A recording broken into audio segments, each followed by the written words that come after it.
Welcome to Unlocking Freedom in Nature and Art. So excited to have everyone here. And I'd like to welcome our guest, Richard Harrington, and of course, co-host Lori Beard.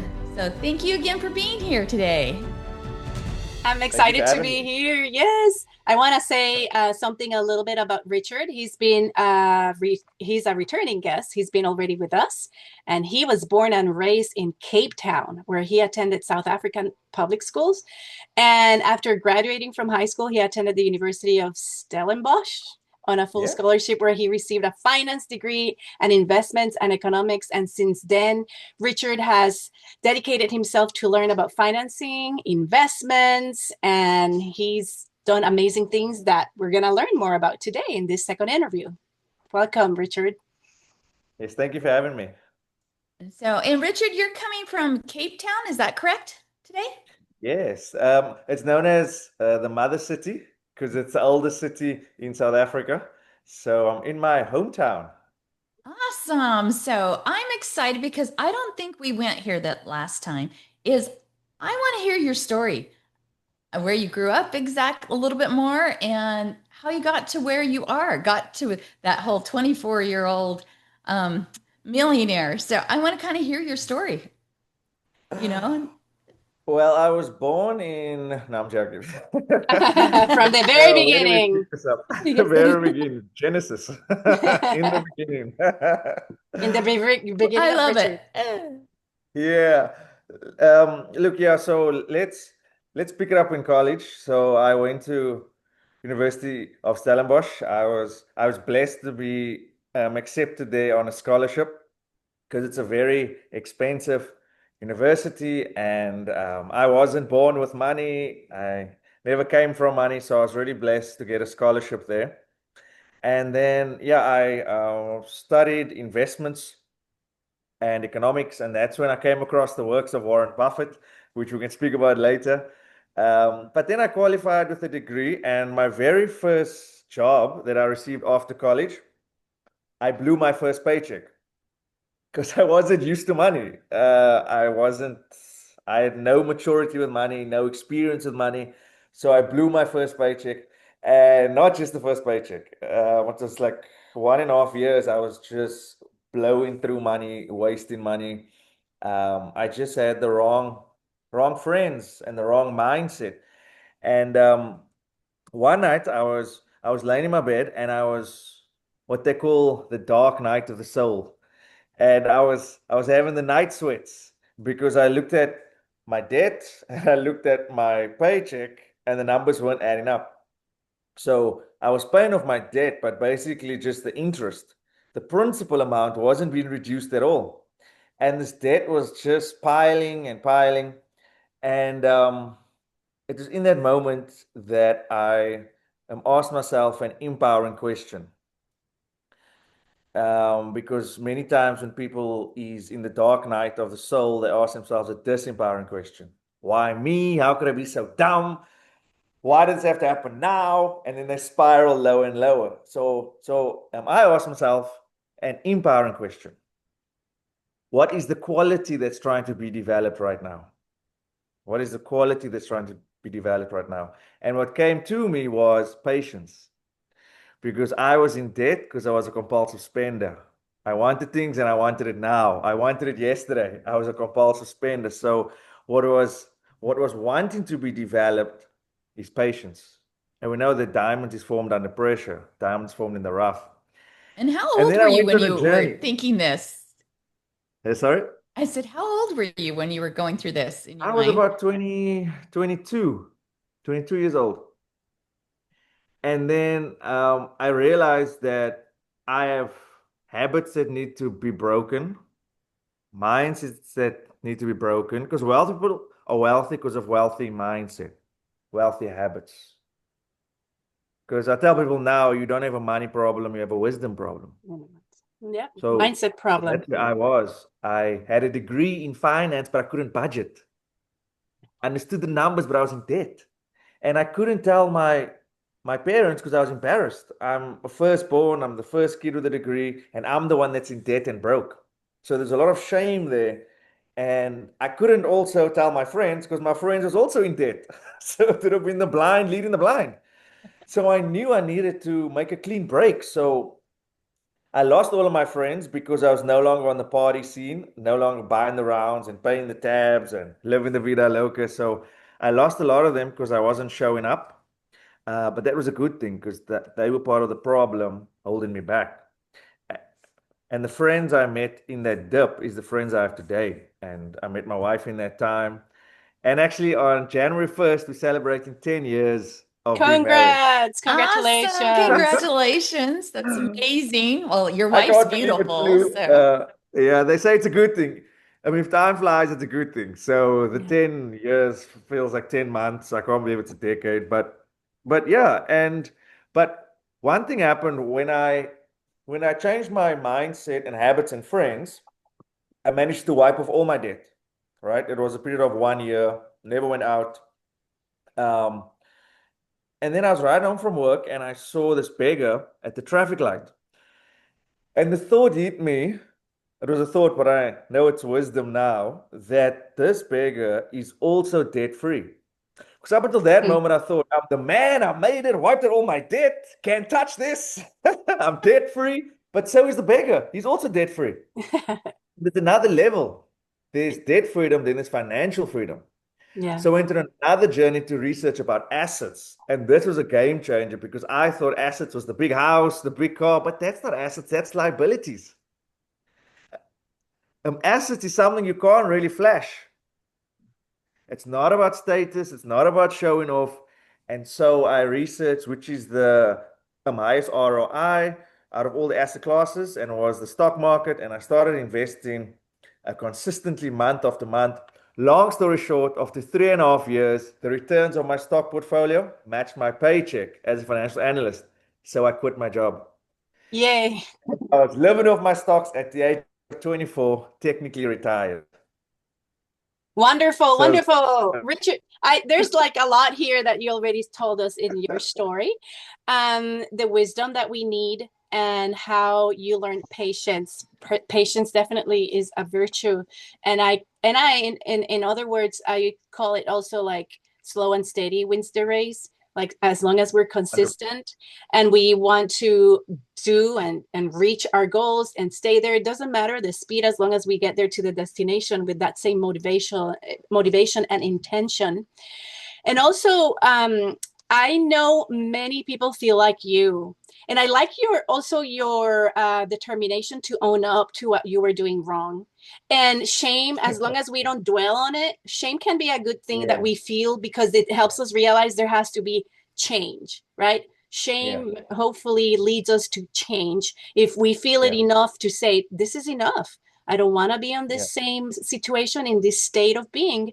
So many people feel mentally stuck because they're either compulsive consumers too, like you used to, and their lives and finances, making decisions about toxic relationships, making decisions of consumption or things like that, or even employment, or not listening to what is it that their passion is to work on it. What environments help you get unstuck? Like helped you at that time? And you talked about peers a lot, but what helped you and what advice you can tell our audience to make those drastic changes? yeah. Yeah, look, that is a great question because many people attend seminars. I'm not knocking seminars. I like put on my own seminars. So seminars are great, but it's just a catalyst. You see, the power is in the follow through. So if you attend a seminar and it's great, but then you come back and you don't change your environment, you don't change your bedroom, you don't change your desk, you don't change your friends, then that seminar was just emotional hype. And like you said, slow and steady wins the race. That is basically Warren Buffett. I mean, he turned 95 this year. He started buying his first stock at age 11. That's why 40,000 people flocked to Omaha from around the world. I took 4 flights from South Africa because Warren Buffett is like patience on 2 legs. Yes. He's it like the greatest investor of all time because he's been in the game the longest. Yeah. He's just been showing up for 85 years. So it's great if you have friends that you can grow together. But if you're not growing together, then you need to really reckon with the truth that everything, I mean, life is temporary, and that you will have your lifelong friends, but those are really, one guy said, if you have four friends at the end of your life, four real friends, you've done well. Four real friends. So it's like having that mindset of quality over quantity. So when I was broke, I had a lot of friends, right? And then as you grow on yourself, you'll see that you have much less friends, but they're better quality. So you have to ask yourself about your environment. Do you want the quantity or do you want the quality? And then we can look at where you'll be 12 months from now will depend on two things. What are you watching and what are you reading? What are you seeing? What are you listening to? Those two things will determine where you'll be 12 months from now. So I have to be so conscious that I don't just watch any news program. I just don't listen to anyone. You judge a tree by its fruits. That's the one place we're allowed to judge. You judge a tree by its fruits. So it's like I become so conscious with who I listen to and what I read because that shapes my inner environment, and the outer world is just a reflection of the inner world. So I'd say your environment will hinge on on three things.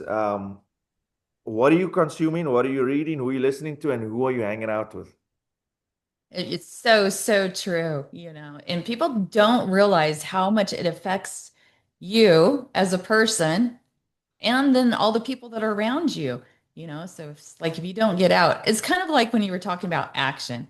It's like you'll have the people that can go out and walk or exercise, but they'll sit there and watch somebody else do it on TV and they'll talk about how they're going to do it, but then they don't do it, you know? Yeah, So it's just those little things, like you said, and every person like Kevin Harrington, you know, even Kane, our friend Kane Minkus, Warren Buffett, everybody, including you, you take action. You don't just talk about what you're going to do, you actually do it. Even if you just start with little steps, right? Yeah, and that change of yeah. environment, it's gonna lead to taking action then, right? Yeah, and I mean, Mhm. life, we don't live in a vacuum, so everything has a ripple effect. So you'll see when someone has that massive impact, it's it was that incremental action because life was people of action. So it starts with a plan, but you have got to really uh, bet on yourself, and you prove that when you take action.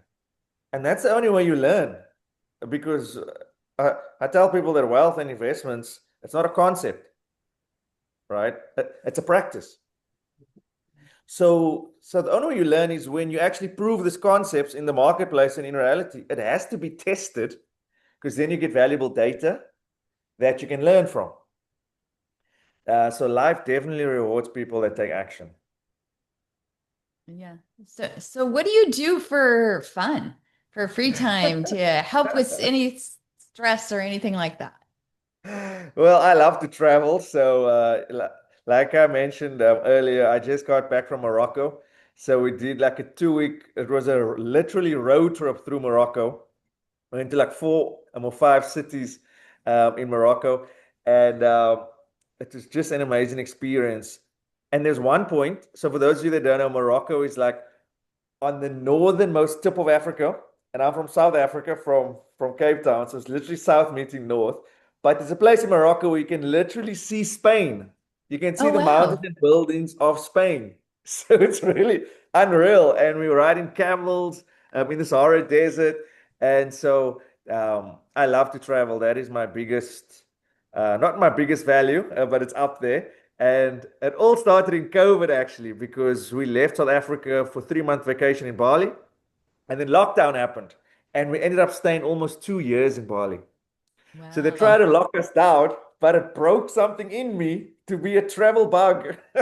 So far I've been to 25 countries since COVID, and my bucket list is 100 countries that I want to That's see. wonderful. I close my eyes one day. So of all the places you've traveled, what is one of your favorites? Besides the States. Yeah.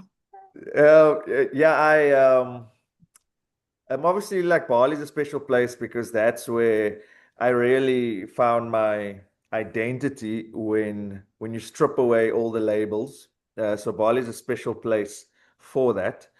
And then I went to Central America for about 8 months, and that was really amazing. Went to Panama, went to Costa Rica.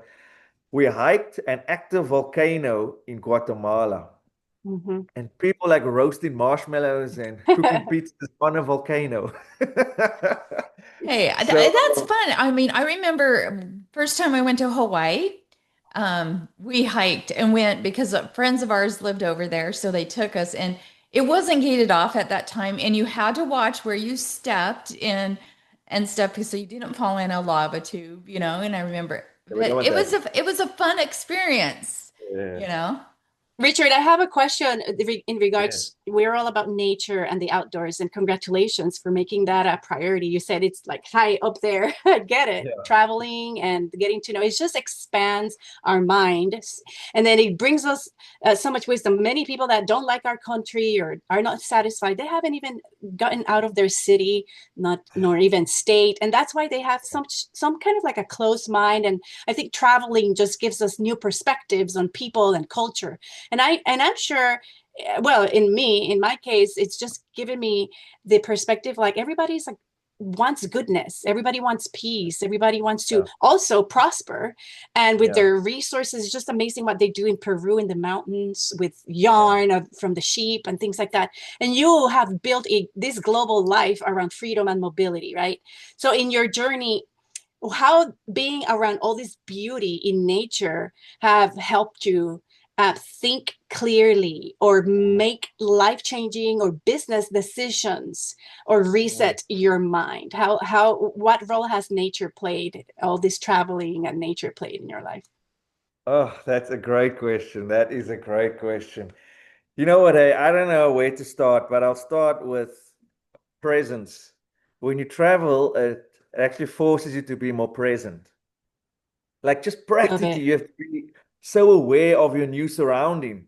Yeah. There's a new language, new customs, new directions. You have to watch your back. It forces you to be in the now, Mm, in the moment. I love that. And I mean, if you study neuroplasticity, everything you try differently creates neural pathways. So if you just switch your hand with the way you brush your teeth, not with your right hand, but your left hand, you're creating a new neural pathway. When you learn a new language, you're creating a new neural pathway. And so it's just so expansive. And I mean, you're right, just seeing how resourceful people are because I'm from Cape Town in South Africa, but it's a pretty Western city, and I mean Cape Town is like it's known for the most European city in Africa, so it's pretty Western. So when you travel, new things come out of you because you're not in your comfort zone anymore, Yeah. and you also lose a bit of arrogance because then you see, oh, there's more than one way, that there's more than the Western way, that your way isn't universal. I mean, when I was in Central America, no one spoke English, and I thought English is a universal language. Nobody, not even the How young did you people. communicate? What did you do? How did it force No, you just the Spanish greetings and just enough to get by. But I mean, I was shocked because I thought I had this mindset that, oh, everyone speaks English as a second language, which is not the case. And then when you travel, you realize that, um, well, for me, I feel like we're going back to our original roots, which was nomadic, that we were never meant to settle and stagnate and be like, this is my land, this is my border. If you cross the border, I'm going to shoot you. It's like, no, we were all children of Mother Earth, wonders and gatherers, nomadic, and you don't overconsume because it's like a river. What flows in flows out. And maybe I can say this, that in terms of my finances, I like the word my currency, right? Because it comes from the word current, that money must flow. So when I spend money, I don't spend money, I circulate money. So if you spend money on gas, you're not spending, you're circulating it because that people that work there can then afford to send the kids to school and the teachers get paid. and then the teachers can buy food. We're circulating it. Because if you spend it, it's gone. If you circulate it, it comes back. It flows like a river. And even if you lose money, you don't lose money. You circulate it. It's going to come back. And I've lost a few money on flights and stuff. 1 month later, 2 months later, that money comes back. Not in the same way, but it comes back because I have this mindset. I don't lose money. I circulate money. I don't spend money. I circulate money. So when we travel, we actually circulating money in so much local economies directly. It's one of the I love best way to that. boost local business by spending your dollars in that local economies. Some countries and even little islands depend so much on tourism, people going in to learn and all Like that. Bali. Yeah, and I'm sure you've heard of last name's Honda, the book Happy Okay, Money. Honda. Ken Yeah, Honda, Happy Money. I yeah. love the concept and that same principle of letting the money flow. Like when you're spending or you're opening your wallet, it's just give it with gusto, like give it away happily, because it's that Yes, exchange of energy. Kane Menko said teaches that changing and paying for services is an exchange of energy. I give you this amount, and then for something that is going to be very valuable and it's going to add increase to someone's life. So yeah. I And I love mean, it's that so concept. interesting because Ken Honda was trained by Wahe Takeda, which is the Warren Buffett of Japan. And it was Wahe Takeda that came up with the arigato method. So you don't just say thank you when you receive, you say thank you when you spend. I'm so Wow. grateful that I get to circulate Yes. because that means I have. You see, Yeah. and many people they battle in this law of attraction because their starting point is from lack. They focus what they don't have. Yeah. So we need to create a having conscious. That oh my word, I have a working brain. I have breath in my lungs. I have money to stand in this queue to buy food. Not complaining I'm about the queue. Oh my word, I have money to stand in this queue. I have. And when you have this having consciousness, it just gets multiplied. Yeah. Because what we focus on Grateful expands and consciousness. eventually manifests. And so when you like spending, you're like, thank you that I have money for this gas, for this food. Arigato. It's a powerful switch. That attitude of gratitude, especially us in the US. It's November right now at the time we're recording this episode, and it's Thanksgiving. We celebrate and we need to think of being thankful, and that attitude of gratitude can make a beautiful difference in our life, and we can start attracting more of what we're thankful for. I have comments here, Richard. People are enjoying this. People are saying great comments, Oh, saying stop it. Stop it. yes, travel opens minds. And then I have someone that says, I love that travel allows you to a peek into the lives of others around the world. It clearly shows that you can be happy without the consumer-driven mindset of most industrialized countries.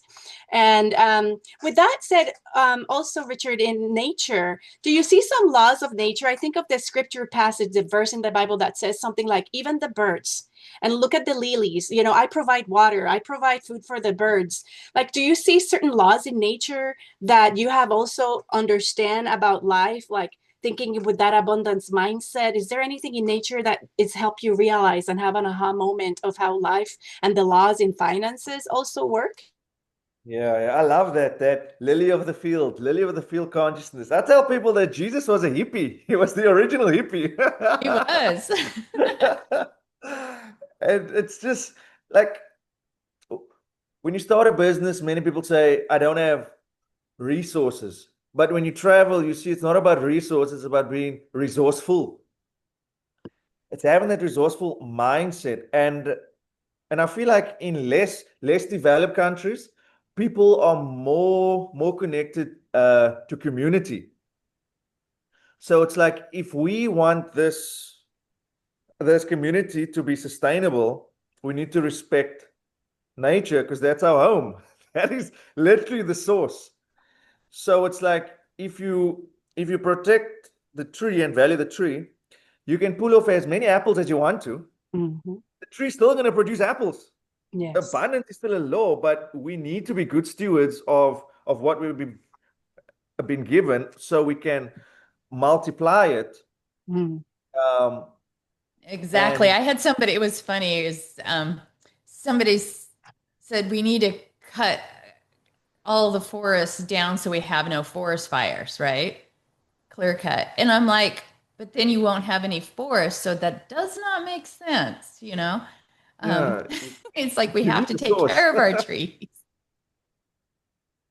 Yeah, and I think also nature's a perfect example that there's just one spirit of life. So the same spirit that's flowing in that water, that's in the tree, that's in the animals, that's in me, it's the same thing. So if I'm harming nature, I'm actually harming myself.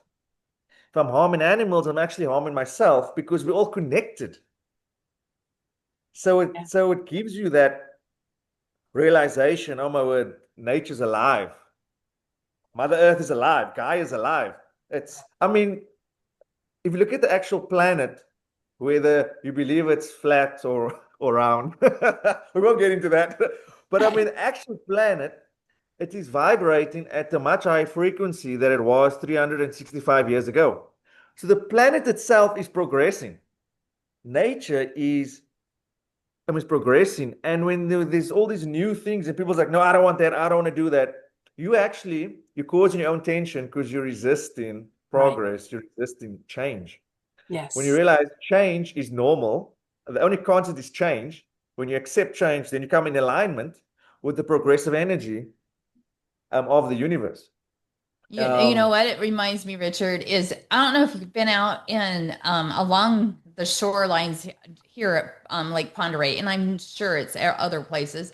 You'll see this trees that the roots are just wrapped around these rocks and stuff, you know? It's like you go and try to plant a tree in the ground, and a lot of times you can't plant it in a rock, right? It would die. But yet these trees have adopted or adapted, I should say, and they find a way to be strong. And these are trees are like 100 years old, and there's like these huge boulders. You know, I was noticing them, especially on some when you're going up into some of the alpine lakes area. And it's like, oh my gosh, that was roots are just wrapped around this huge granite piece, you know? Or and it's like, how did they grow like that? Because you see no soil, but yet they adapt, you know? yeah, and I mean, it's amazing because many people like they would watch YouTube videos. Uh, what is what's this guy's morning routine? What toothpaste does he use? Like random stuff, right? And they won't go um Deeper. I mean deeper than that. You see, because the way a tree works, it goes as high as it is deep. I mean, even mountains behind me, in Stable Mountain, but it actually goes, deep as much as it goes high to protect us from earthquakes in South Africa. But my whole point is you got to be deeply rooted in Yes. what you are doing, in what you are speaking about, in your mission, in your purpose, in your vision. Don't just be on the surface because the gold is deep. Yeah. You gotta dig deep.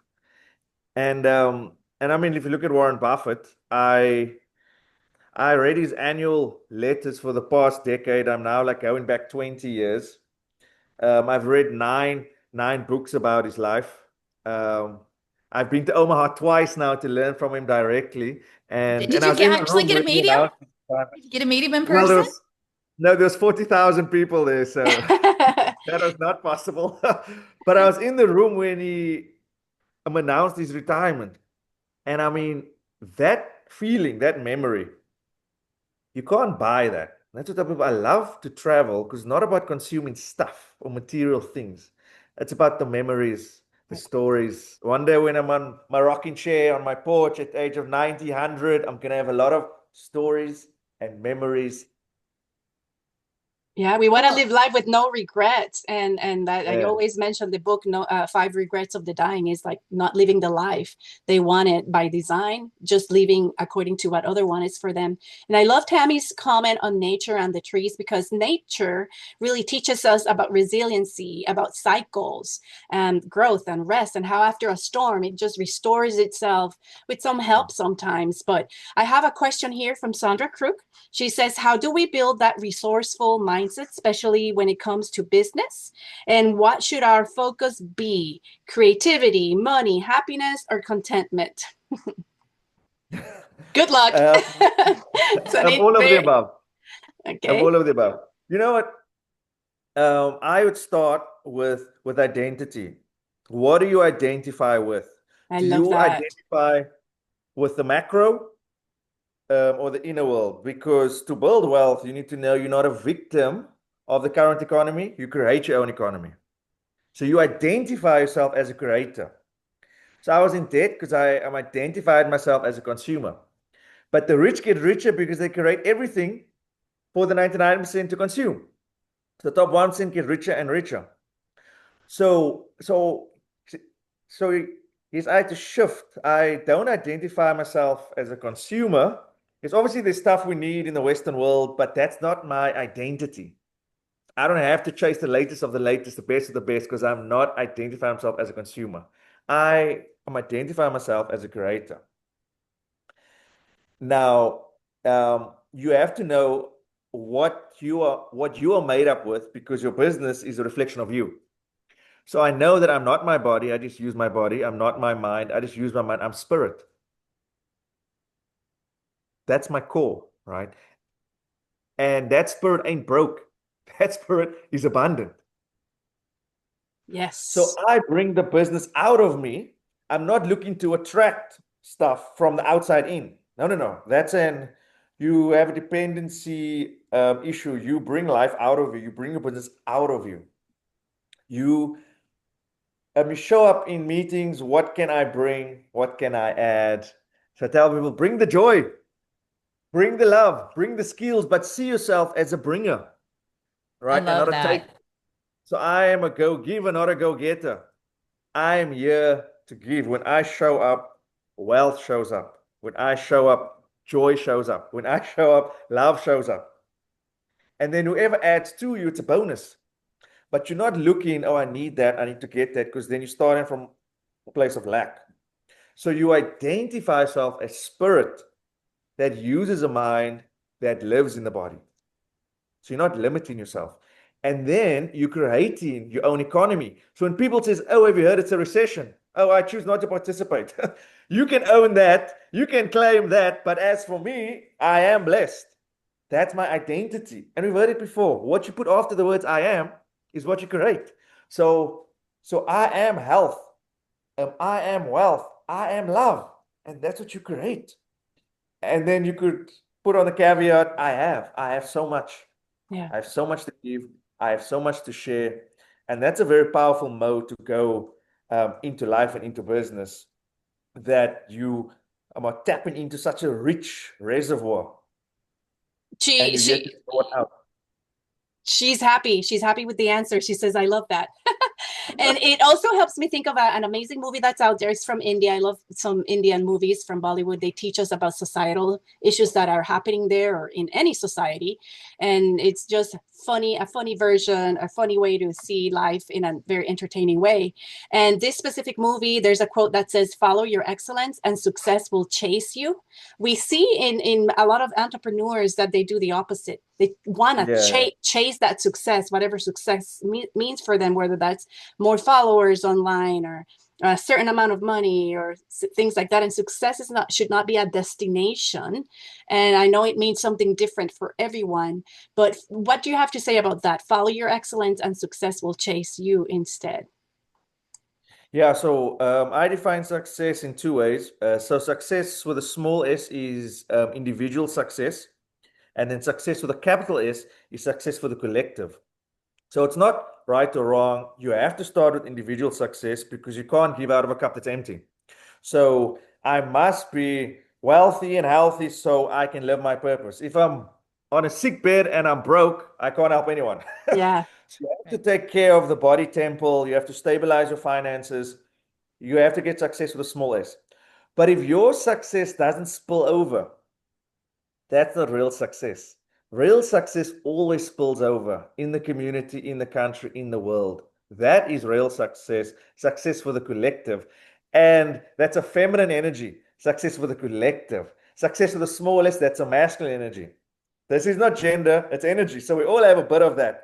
But we need to know that the masculine energy is I'm going to start this business with courage and confidence, and we're going to go, go, go, right? It's progressive. Then the feminine energy says, this success that we got, it has to flow outward. It must be win-win for everyone. Must be success for the collective. And that's feminine. And so it's integrating the two. So if you can integrate both parts of your masculine and feminine, that's a successful individual. And again, it's yes, some women flow strongly in the feminine, some men flow strongly in the masculine, but that doesn't mean you don't have a feminine side because you're a man. That doesn't mean you don't have a feminine masculine side because you're a woman. It's just in seed form. But if you can find a way to integrate both of those energies, success for the individual and success for the collective, that's a successful person. And just on excellence, we need to bring that back. Spirit of excellence, we need to bring it back into the workplace, into society. People are just half-assing things. They're just doing the bare minimum not to get fired. It's like, no, no, no. You put your name on something, it has to mean something. Have that honor in your name and your family name and your brand. And bring back the spirit of excellence. Have that Olympian mindset that you want to go for gold. Silver's great. I mean, bronze is great, but that intention is I want to go for gold. I want to give my best, so that when we die, we know that we gave it all. Yeah. We played full out, but obviously you want to take rest and time. You don't want to burn out. You want to sharpen the saw, like Steve Covey used to say. I want to know on that tangent of like success should spill over. You have this goal somewhere I saw that you talk about empowering 1 billion people. What happened there? What internal shift happened that you decided to and you realized that your mission was bigger than just money or just yourself and your bank account and your family? What shifted that helped you see it that way? Yeah, I took some weird mushrooms and I got that vision. No, I'm kidding. That might be the answer for some, right? But not Richard Harrington. Yeah, but seriously, let's get serious. No, I'm joking. It's good to have fun. It's good to have fun. Yeah. We all have the same spirit. So the same spirit that's in Warren Buffett is in me. The same spirit that's in Oprah is in me. So why are we manifesting at different levels? It's because if you use an analogy of an oak tree, that massive oak tree comes from a tiny acorn seed. It's crazy. That small acorn seed gives birth to this massive oak tree. Because that its acorn seed is loaded and coded with greatness, with a full DNA. But here's the thing. That acorn seed needs to die to its littleness. It needs to die to its small thinking. So I set that goal to reach and empower 1 billion people. It's not about the billion people. If I hit it, that's great. If I don't hit it, if you help one person, you've reached your mission. So it's not about the billion people. It's about what the goal does in me. That goal breaks open my little small thinking. It breaks me open.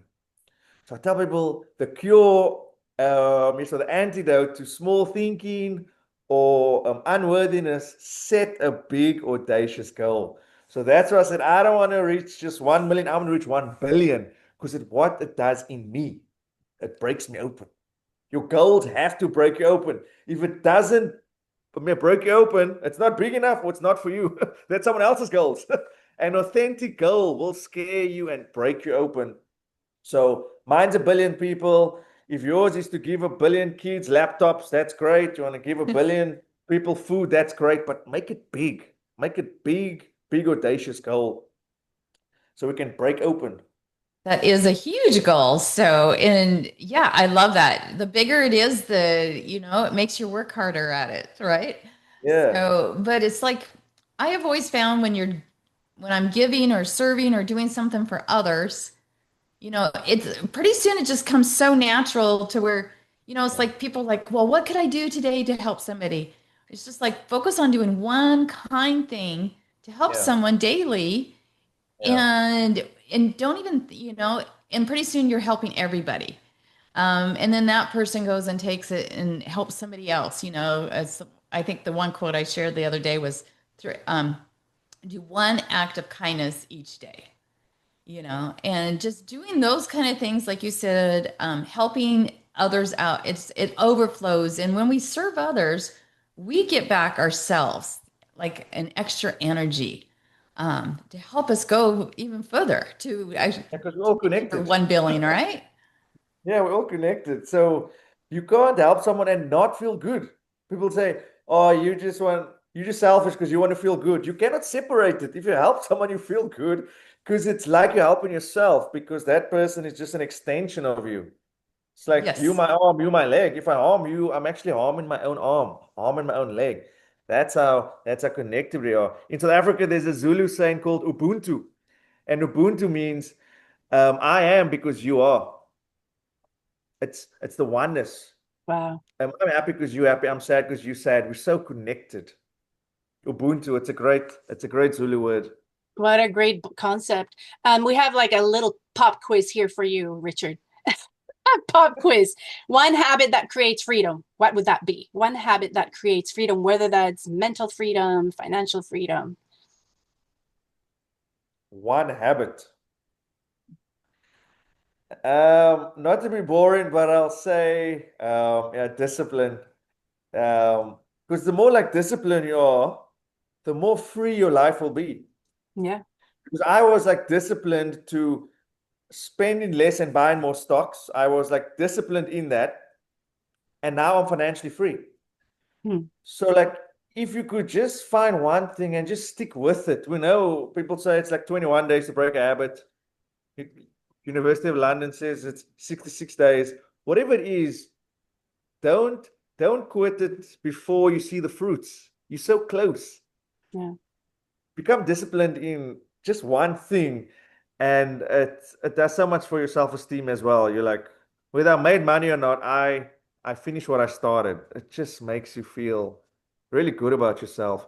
And I don't know is how you finish something with that you started without discipline. Hmm. Another question is, what belief destroys freedom? What belief destroys freedom? I would say lack of self-worth. Hmm. You tell people that you can make a million because I made a million. They're like, yeah, that's fine for you, Richard, but not for me. It's fine for them, but not for me. It's like, no, you have equal right to that million. Yeah. You have equal share. You And are just as valuable, potential, right? If they same would. potential. Mhm. So I think it's like going back to that spirit. Forget about all the labels, the gender, the race, the nationality. When you strip all of that away, our spirit is exactly the same. So I've Yeah. never seen the real you. You've never seen the real me. But if we could strip away it all, the spirit is identical. So don't be distracted by the labels. And so the belief that destroys freedom, somebody's asking, maybe not believing in oneself, like on our capabilities and abilities to become.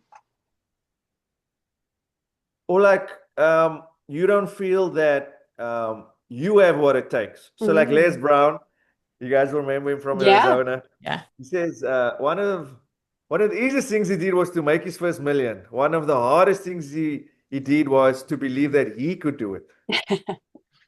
Wow. So it took him longer to believe it than to actually made it. Wow. I love So it's that. that That It's self-worth. mindset, right? Yeah.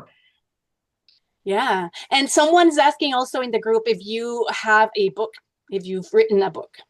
Kayla Fuerte. She's a book author, so she wants to know if you're also an author. Yeah, it is so funny. I had a ghostwriter in Bali, and then so they wrote down my life story, what I shared now, but more, depth, like coming from South Africa and public schools and whatnot. But my story is always evolving, and there's always new things being added. So I think I will write a book, but it's going to be when I am 70, 80, 90, Not now, not because now. the story keeps growing. Um, yeah, so it'll be a memoir when I'm older. You're Just having like too Warren. much fun teaching others and traveling, right? right now. Yeah. So Warren Buffett, I've read nine books about his life, but Warren Buffett's never written a single book. Ghostwriters, Which is right? Yeah, but that's why when you read his annual letters to shareholders, that is written by Warren Buffett himself. That's why they're so valuable. So, well, he has a lot to offer, those that going through experiences. I do. I went to one of the very first times before I met Kane, one of the guys that works for him, Vincent, was talking about the habits, right? And one of the habits he said you needed to get into was making sure your home, when you get up, make sure you get, dress that before you go to work and make sure your house is in order Yeah, because just doing that, those little things will help you feel better about yourself. And like you have, just give you that mindset to go for it. There's an So, yeah, admiral from the army or the military, that an admiral that says just by making your bed can also make a big yes, difference. yeah. Yeah. And I mean, that's a law. I mean, money flows in a cosmos. It doesn't flow in a chaos. So I was broke because my finances was chaotic. So you need to bring order back. And then when you can manage $100 properly, then you get $1,000 to manage. Manage that properly, then you get $1 million to manage. It happens with scale, but it doesn't happen in chaos. It happens in cosmos. Yeah. This author is encouraging you to write your stories now before you forget them. Maybe you need to journal anyway. She's a big proponent of journals. So KLS, I told him, let's see what happens. No, no, I Um, love to journal. I yeah, love to journal. well, I good. journal every second day of my life. Yeah, I love to journal. So I that's mean, all awesome. geniuses kept a journal. that's Einstein, good. Da Vinci, Nelson KLS will Mandela. be happy to hear that. At least you're doing that, Richard. Yeah. So time goes by super fast when we're having fun, and this has definitely been fun. I want to ask you, you've mentioned your wife a lot, your family a lot. Happy 10-year anniversary. Congratulations Thank on you. that. We love that. Tammy, how many years have you been married? 43, I think. Ah, she lost count. 43. She lost count. You and say this 43. Yes. What? and this So December you got will married when you were 7. It's really 50. and this December I was 18. yeah. Wow. And this December we'll be married, my husband and I, 32 years. 32 Wow, years. wow, wow, wow, wow, wow, Do you wow. have children? Because that's the question. What brings you joy outside of work and investing? And I suspect it's your wife. I'm not sure if you have a family or children. Yeah. So my relationships in my life, for actual, I mean, physical children, I like my freedom, so that won't happen anytime soon. But there's a lot of people that I mentor, and my have a good relationship with my brother, my sister, my mom, my wife. Yeah, I hope one day to build an academy like Oprah. I mean, I did in South Africa. She has this massive academy for girls in South Africa. It's a private school and it's completely free. Wonderful. So I would definitely like to do that in the future. Um, yeah. But can I ask you guys, what is your best marriage advice? We got 40 years, 50 years. Hey, you said it at the beginning. Communication. Patience. Communication Yeah. is a big one, and forgiveness. And if you Yeah. can't say something nice, it's best to walk away for a bit. Yeah, Mm, and mm. another thing I've realized is that Beautiful. instead of thinking that if every interaction or argument is like you're getting on a boxing ring, to fight with boxing gloves, take Yeah. the boxing gloves off and put the Yeah. same team jersey on. You're on the Yeah. same team. And when Yeah. my husband and I remember that, it's not about a power struggle or competing who's right, who's wrong. It's about just coming to a common agreement in which we understand each other and help each other grow and get what we want in a good way. Okay, so what is it that you want me to do now? What is it that you want me to say instead of this that triggers you, or you interpret it this way or the other? So communication, like Tammy said, and then knowing that we're together, we're on the same team. And Mm. the other I love thing, that. how the people talk about, and I've always recommended is date nights, but I say date days. Go on adventures, go on nature hikes together, spend time fishing, hiking, whatever, but get outdoors Yeah. because then you're not focused on everything else around. You're not distracted. And for some reason, it's like when you walk on a trail, you're noticing the beauty around you, and you know there's just something about it that brings you closer. And there's a So reason. you're able to Anger open up your, it's not as stressful that you don't, there's just something about it. anger melts away. Nature just takes it all. Even when it's messy or inconvenient or uncomfortable. Our Richard, we have 8 children, my husband and I, and it was uncomfortable and not a very popular opinion to go on campouts. And we still packed them up and we went on campouts, and that made a difference Wow. in our marriage and with as parents. But anyways, it's fun. You're on your right on track, like you're going on 10 years. That's awesome. Yeah. Yeah. Man, I'm excited. And when I remember people saying, I can't believe you're having kids so young. But you know what? It's a blessing. And I have my grandkids to go and do stuff with. But we were the type, they were an extension of us. They weren't a burden. They were just an extension. So we took them I brought them to the office. I brought them they got so used to going out and doing things with us that they were just an extension of your arm, basically. So Mm. don't ever be afraid. Kind of like you said, one day at a time, right? But enjoy those, I love being an aunt and stuff too. So But Yeah. back to Yeah. you, Richard. Back to you. yes. Yes, So please. It's all about me. It's all about me. thank you so much for being here. We love the value you added to our Pleasure. community. Thank you so much for your insights. It's just a lot. My 16-year-old son that I have, he's my youngest. He's investing already in stocks and everything. He's going to have so much fun watching this episode and learning more about Amazing. Warren Buffett too and all that. So thank you so much for sharing and being here with us. Oh, So, and thank and you I for want having me back. This was Yes. so much fun. Well, we'll have to have you back again. So I'm Yeah. always looking at that. And we had so many comments and people watching today. And like Samara wanted to say hi again. I think because I met Samara in Scottsdale when I met you, Richard. And she said to tell you hi. And Adriana said to tell you hi. But Wow. We should have a anyway, reunion, thanks guys. We should have a again. reunion. I'm coming back to the States for the World Cup next year. So we should have a reunion in Arizona or wherever. That would be Let's fun. do it. Let's do it. Well, Yeah. well, thank you so much for being here. And Tammy, you usually have announcements at the end. So I just want to say thank you to everyone that's watching today. I really appreciate it. Be sure to share and like, and I'll put the YouTube video link also out here in a few days.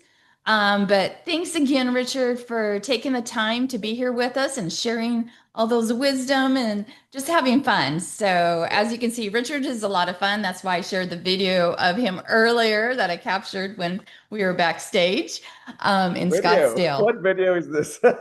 This is news to me. You got to go watch it in our group. It's the one of Oh, you and Robin Banks, and I can't remember the other guy's name when you were, he was the dance teacher and the instructor. You guys were doing the dance. oh yes, yeah, that was a lot of fun with the kids. So it was a lot of fun. So, Yeah. but I want to say thanks again for everyone being here. Be sure if you have any questions, I'm updating and changing a few things as you will notice. But and you can check out our website. Hopefully, I'll have it all updated here in a week or so. But thanks again, and we'll see you next week. See you next time. Or Bye. actually, this will be my last one, but it's been such an honor. Well, I'm just planning on you coming back as a co-host sometime. So,